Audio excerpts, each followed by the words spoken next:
Ingénieur Guilhem Mayamba, Sunda Picture TV, Eko Yabana Mapela. Bonjour très chers fidèles internautes, bienvenue à ce nouveau numéro face aux serviteurs de Dieu. Face aux serviteurs de Dieu, un espace de réflexion. Face aux serviteurs de Dieu, les hommes de Dieu s'expriment.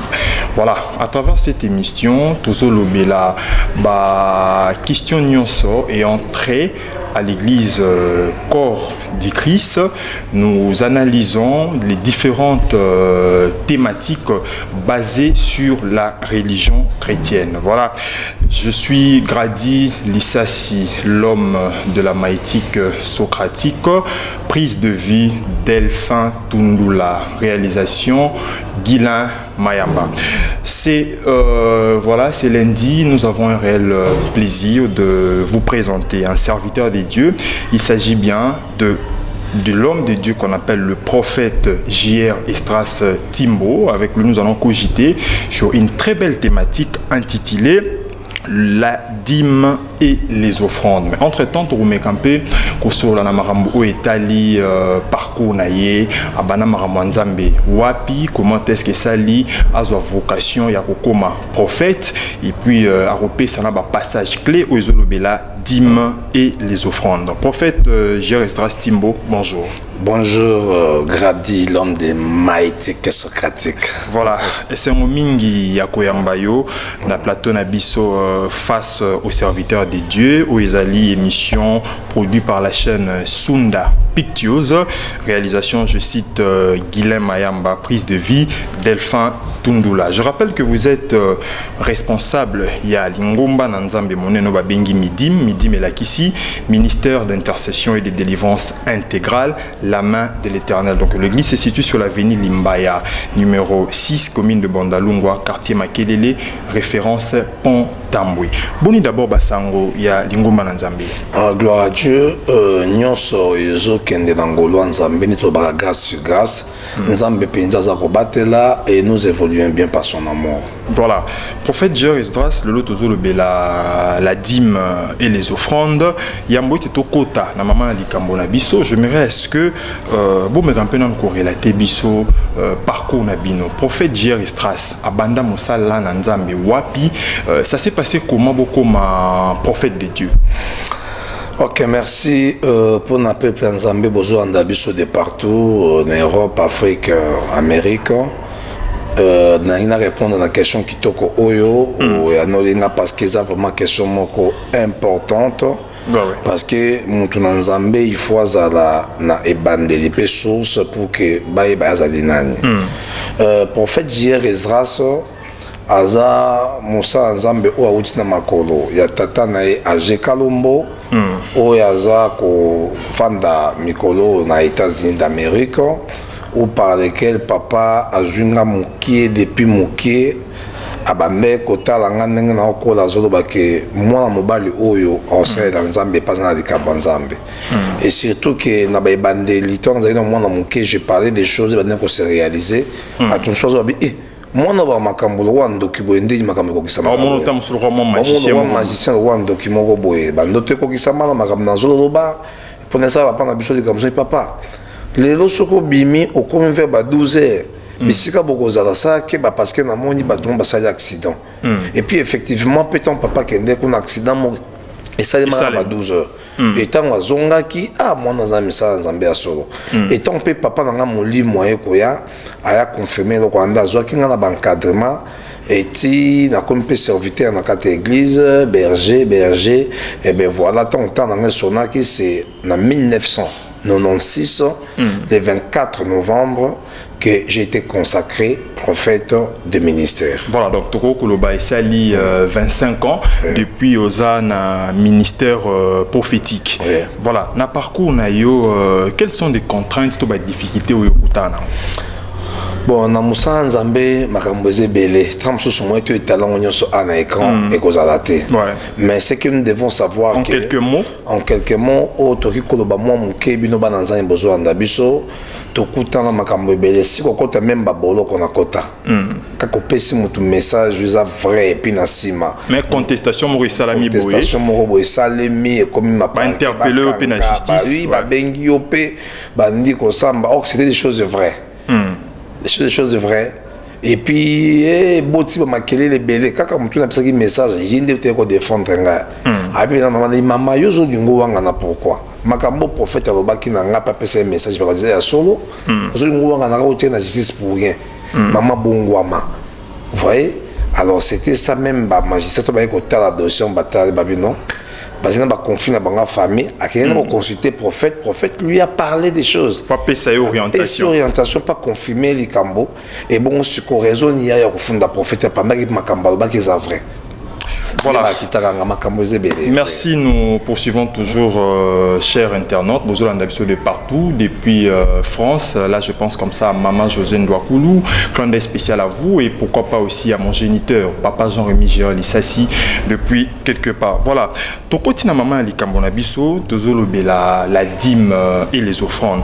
D'entrée des jets, dites-nous un peu à quoi servent, on a pluriel, les dîmes et les offrandes. Importance dans la nini et pas il y a moi nzambi. Importance d'abord il y a badim d'abord offrande et ça non kozongu sankembo et pas nzambi. Et ça kozongu sa masanjolé pas nzambi. Kopé sa melesine pas bananga. Et puis kozongu sa matondi et pas nankolo. C'est-à-dire quoi? Nzambe nde mutu a instauré likambo ou etali makambo ya offrande. Alinga kata la signe à reconnaissance ni au bana neba koza nango envers ye. Parce que tout ce que nous recevons ndenge belobi ke nzambe nde mtataka na maboko na biso. De mutaroze loroté et kaka bimi par hasard karabo na maele nanga non. Nzambe nde mutu a créé makambo nyonso to na po mutaza na makoki ya kozweloko bongo na sima oya kozongisela nzambe comme signe ya reconnaissance bongo ye pe na sima azongisela lisusu ya ebele koleka yango wana ba formula ki biso mo oyo offrande ko banda pe na yango po na sana no bolingo so otali na Jean chapitre 3 manifester amoureux tozanango o nzamba zana envers biso so otali na Jean chapitre 3 16 bi que Dieu a tant aimé le monde il a donné son nzamba pesaki mona. Et pas anglais, Dieu a offert son fils unique, afin que quiconque croise en lui ne périsse point, mais qu'il ait la vie éternelle. On voit déjà que cette action, il y a coupé ça et ça offrande pour que sauver l'humanité ou appeler ça qui m'a moko. Donc sur cela aussi, Nayango Penzambe a créé la option.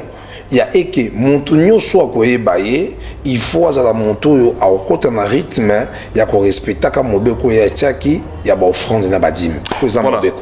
Question mosusu elinga na kolanda échange na biso bo meke un peu ko expliquer ko marteler importance ya dim na offrande bo que ezali biblique normalement mutu esenge na ye aye pa na nzambe na o nyonso ya zui na lolenge pe biblique lobaka on se présente pas devant l'Éternel mais réduit.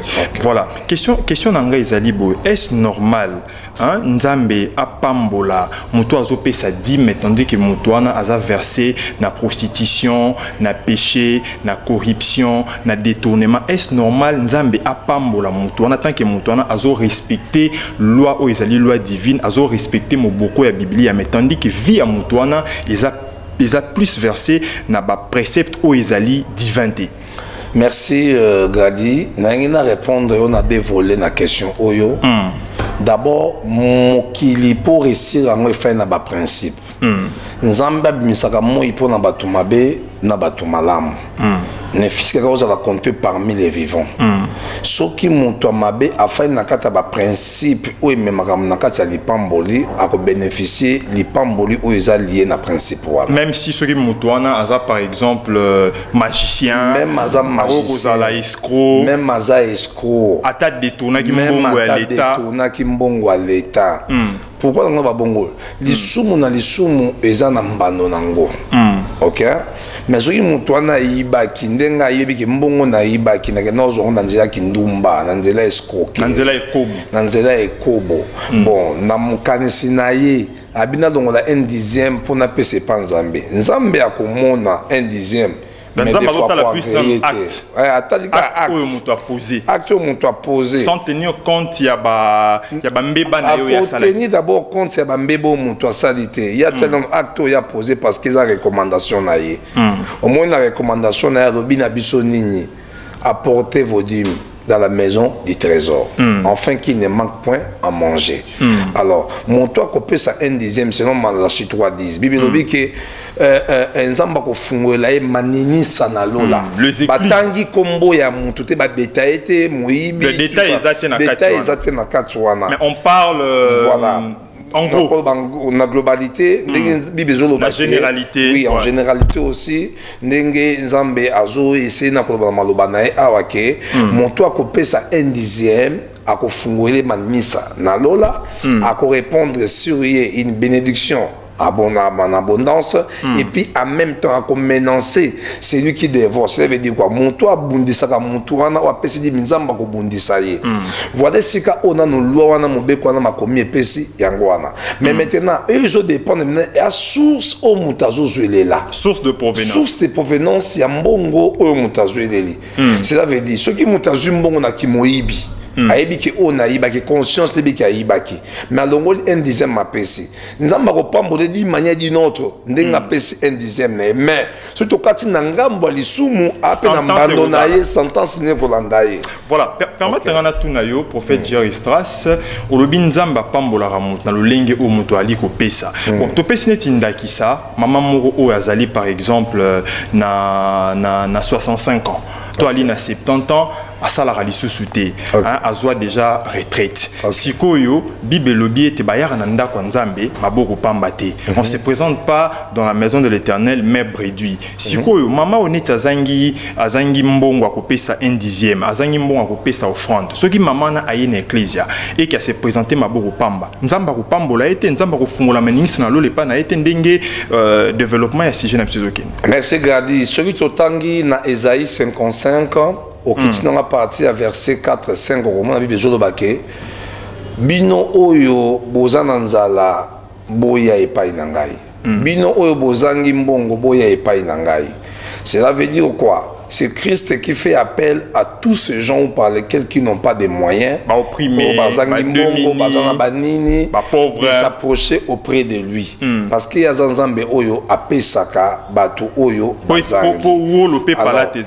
la paix raison te pour na mutu ke aoki makoya église abina na mbongo te moyena ke l'église ezate parce que là on est kota prophète Jerry Strass c'est kota pe na kabosh na mutu ya bato mona mutabi na ina kende par exemple l'église mais na zangi mbongo ya offrande au mona mutu se décourager ak église te wazanga ki mbongo ko chofa yango na lingi na bakiselo ko na penser wana verset wana oyo lo barake bayaka ndako kaza maboko pamba te eza ko s'adresser na ba jar ya ba insensé nous avons des insensés il y a d'autres personnes azan na mbongo oya kopé offrande mais azo préféré akende église mboko pamba ta bo sengi ba offrande ya likambo songolo paka ya contribution comme le roi moins crédibilité mon pas na kati ke na kopé saté ake maboko pamba mais assez concerne ya muto azata na 100 francs te na maboko eza interdit te na muto na ya kosambela na ko pesa exemple un jour Jésus-Christ na temple si manaye côté ya et comme na ba offrande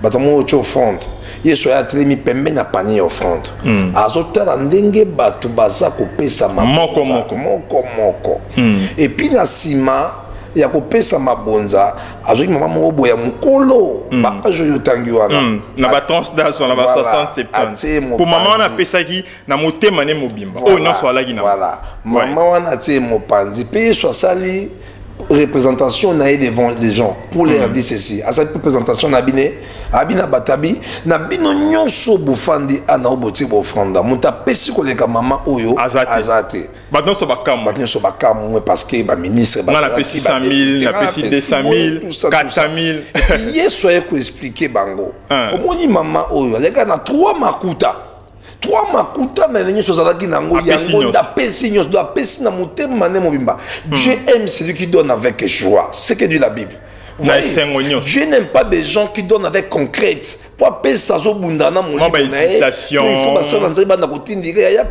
que ça, ça, offrande dans Nzambe pas content.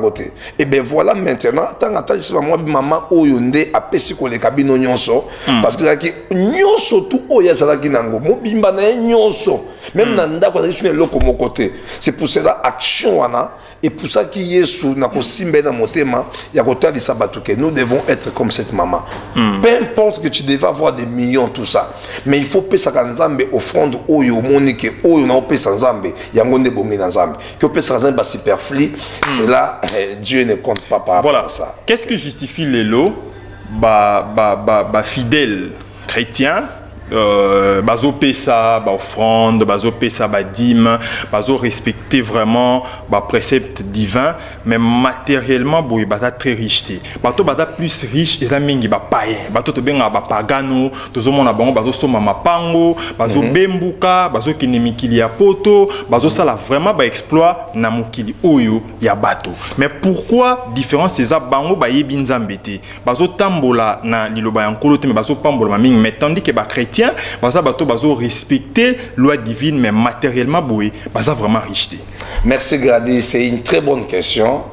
Et ça peut édifier de gozo andabiso na bisike zo minanda kono na musala partout. Neti papa Streli Mikobi azo andabiso depuis Belgique. Papa Streli Mikobi to PCP Mbote Moïse Mbezi depuis Chicago, Obed Lukaou, Nisha Boka depuis Texas ba Olanda biso. Alors, eza eloko moko na lina loba awa, eza kayote muto bien ngo Bible se pose la question na. Bible zo loba ke je vis quelque chose d'étrange. Ezo le kelangai. Que un prince a otambola na makolo mais un esclave a otambola likolo yampunda. Quelque chose qui ne peut pas se faire. Moi amalgame morobo. Moi amalgame. Comment est-ce que moi na roi a otambola makolo? Moi na mokonzi. Moi na mokonzi. Mais esclave a otambola likolo yampunda. Tout simplement, la Bible voulait tout simplement nous dire ceci. Étant qu'enfants de Dieu, nous devons tout simplement que zonga na banzela o esengeli.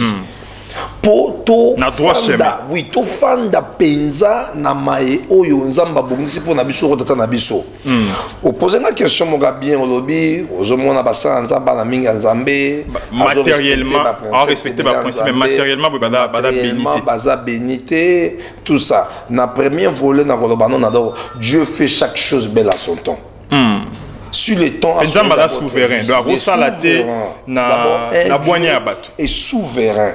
Parce qu'il a un projet de bonheur et non jamais de malheur. Plus avec Dieu des fois, nous commençons dans la souffrance pour finir dans le bonheur. C'est la bénédiction de l'Éternel qui enrichit. Ok.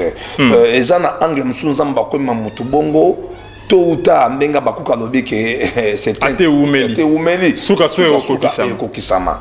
Wana na angle liboso na angle mibale. Si un chrétien ou par lequel a umeli na bonzambe afandi na bonzambe mais azo vivre dans des conditions de pauvreté, de passe, de calamité, de situation précaire. Non, et ça est à l'oukanzambe bien. Na mozindo. T'es à l'oukanzambe bien. C'est qu'il y a des choses qui clochent dans la vie de cette personne. La limitation. L'oukanzambe bien. L'oukanzambe bien. Pe l'ouko eba révélation ya vie na yo. Pour nzambo abengi o kapo souffra mikolonyo sauté. Na bengi pe yo pour que un jour au monde loboko na ye.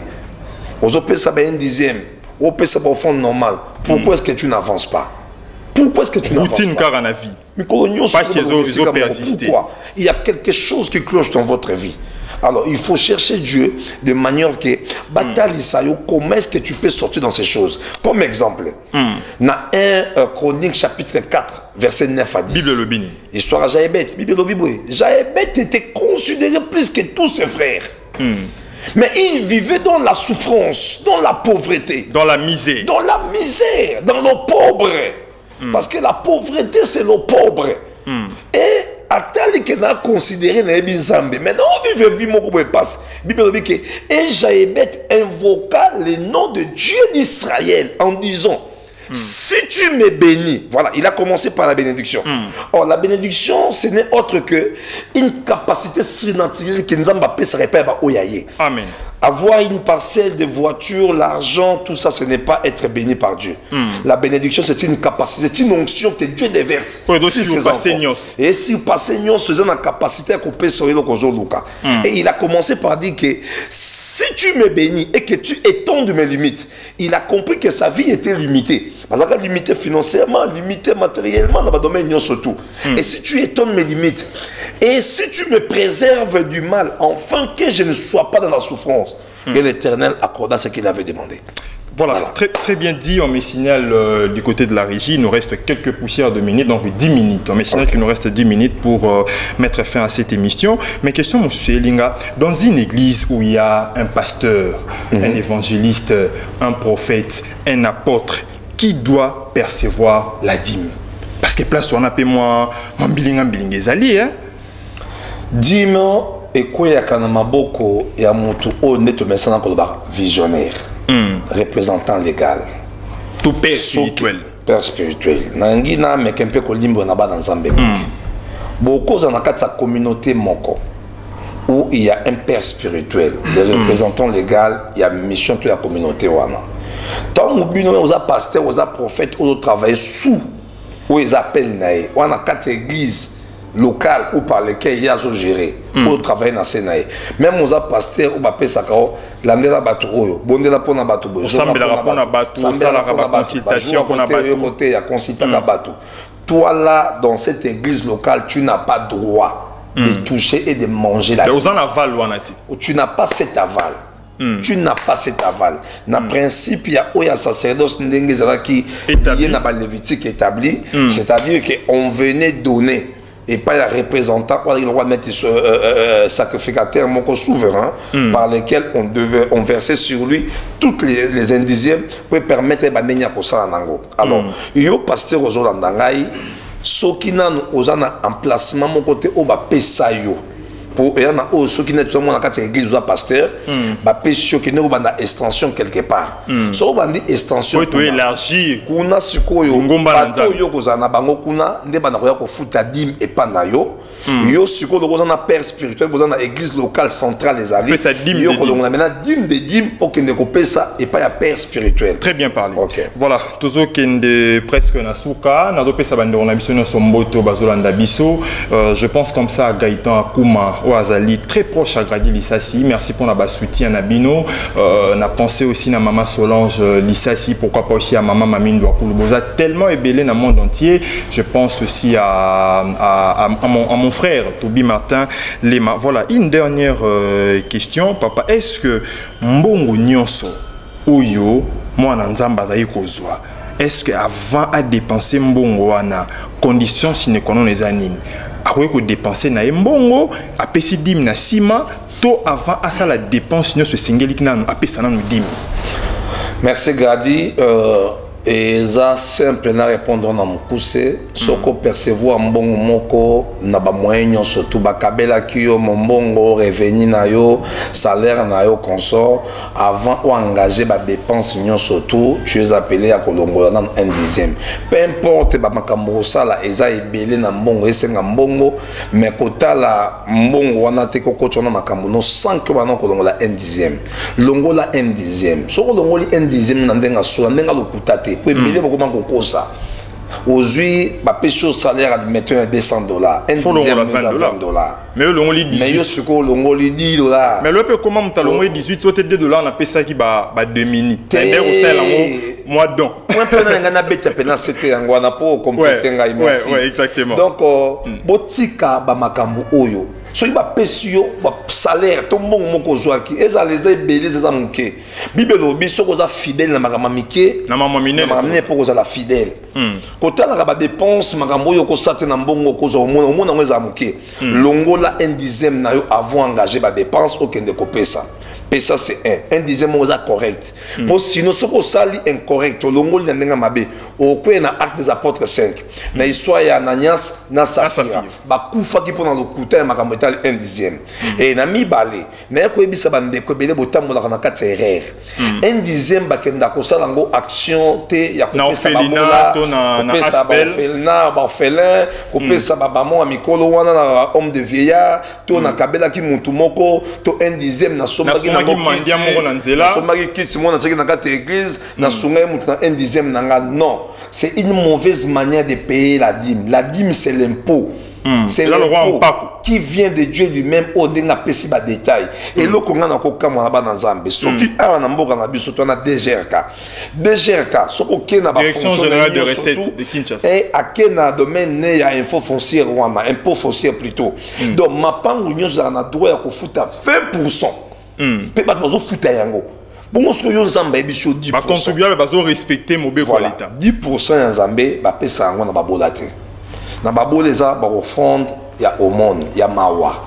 Omone ya mawa ya na ba offrande o ezali ya soutenance pour nous soutenir Moussa Nzambe, ko soutenir batu musu baza pe na générosité na motema na bango. A omona muta pasi na nzela ndeko akavegle mubuka na lokolo azana pasi ko sunga wana eza 1/10 te 1/10 on la paye à part. Et ça, une loi imposée par Dieu. Vous êtes appelés à la payer. Et ça, dogme, loi imposée. Loi imposée, bongo. Donc, longo laka 1/10 nayo, correctement, sans tricherie, sans lokuta, et puis tu seras béni par Dieu. Voilà, c'était un immense plaisir de cogiter ensemble avec le prophète J.R. Esdras Timbo. Il est responsable de l'église Midim, Midim qui veut dire ministère d'intercession et de délivrance intégrale, la main de l'Éternel. Donc, Église Ezouami na Veni Limbaya, numéro 6, na commune ya Bandalungwa, quartier Makelele, référence Pontambo. Donc, Bino Baye Bozali partout, Bozali na Europe, Bozali na Asie, Bozali na Amérique. Bolingi bo contacter mon sali na pour na prière, pour na orientation, numéro ezara ou eza na ba ya ba poste téléviseur na bino boko benga boko za ba plus ample détails pour na kokota en contact na mosai na Nzambe. Donc tolobelaki la dîme et les offrandes ya monde ezala ki maman na likambo na biso au prophète J.R. Esdras amekaki ko beta cité ko marteler pour na ko faire comprendre lingomba na Nzambe église corps du Christ ou ezali disséminé à travers le monde entier. Pasteur, c'est par ici que nous bouclons la boucle. Mais Yambo était bouclé, n'a souhaité un heureux anniversaire à mon caméraman. Lui, c'est Monsieur Delphin Tundula, ou Azali, qui soufflé une bougie de plus, n'a pensé peine à confrère Nanga Ized Lubiku, le superlatif absolu. Donc, Motama est là, mon abino, Nzamba Pambo labino, Abax labino et Belé. En guise de raison, mot de la fin, Tokolo Banini, dans une minute par rapport à l'émission Lélo face aux serviteurs de Dieu. Dans le mot de la fin, Nanga peine à souhaiter, je viens l'anniversaire na Delphin Tundula. Ouais, Delphin Tundula. Delphin Tundula. Oya Simbi Biso na Bilili Awa. Et caméraman de guerre. Ok, le réalisateur de l'avenir. Ouais. Donc, Nzamba Pambolae, plein de bonnes choses dans la vie, nae, plein de moussala nae. Dans le monde de la fin, nangai, on a cru qu'on va prendre une mission à l'élo. Et ça, que bien aimé, Yesu Christo Azozonga. Tout s'est préparé à la rencontre de Jésus. Il est mignon, so oyonkolo, le bac na Bible, tout ce que monyango kokokisama. C'est à toi maintenant, oyoko senga nayo, so ozali banda na Nzambe, luka ozonga na nzela. Yo pe ozana makasa okelo sambote, luka église moko à côté balandela kayo, okotaka po bikisa molimo nayo. Et loko leki motu na vie ya motu za molimo oyo nayo, lobi soko kufa kokende wapi. Il y a une vie qui nous attend devant. Alors, Tika Nzambe Pambola Bino, c'est pour cela aussi na profiter en passant qu'on saluer Bandeko Bazapeli Bandamboka, n'était pasteur Margot Ngosaki, Waza Mama Nanga, Mama Nekinanga propre, les ambassadeurs Mama Makasi, moi Nanga Winnie Kabouya, toujours pour la France, et puis l'homme de Dieu qui a fait dans le niveau États-Unis, et Nabino Nyonso Bozouami, Andy, grand artiste, moi Nanga dans le niveau France, Nzamba Pambola Bino, des prophètes Ezra, c'est là, et ceux qui nous ont basculé dans le prochain numéro. Voilà. Et sans oublier l'homme de Dieu qui m'a accompagné dans cette émission, le révérend Roger Kadima, les braconniers de la foi. Merci. Merci de nous avoir suivis. C'était un immense plaisir de savoir que Bozalaki tellement est belé. Merci beaucoup Nandeko Guilhem Mayamba pour la réalisation de l'émission Oyo. Chapeau bas à mon caméraman, le caméraman des guerres. Voilà l'homme le plus doux Lui, il s'appelle Delphin Tundula. Merci beaucoup pour notre travail des titans au Sali. La Pessi Bandekono Sombote Balandi Biso depuis Irlande. Mon papa Leki Mossi, la Pessi Ombote. Maman José Ndouakoulou depuis la ville de Nantes. Ambassadeur Henri Daya, Ridi Daya, Binono sur la Pessi Binombote. Merci beaucoup aussi à cette grande chaîne où ils avaient produire émission Oyo Sunda Pictures. Donc, beau s'abonner et belé massivement. Donc, Zalana Bino sous na mikole koya pour na kolobela thématique mon sous soupé. Je crois peut-être toujours Karana Papa Estras Ndengenzamba Kobongisa. Merci. Allez, bye bye. Ingénieur Guilhem Mayamba, Sunda Picture TV, Eko ya bana mapela.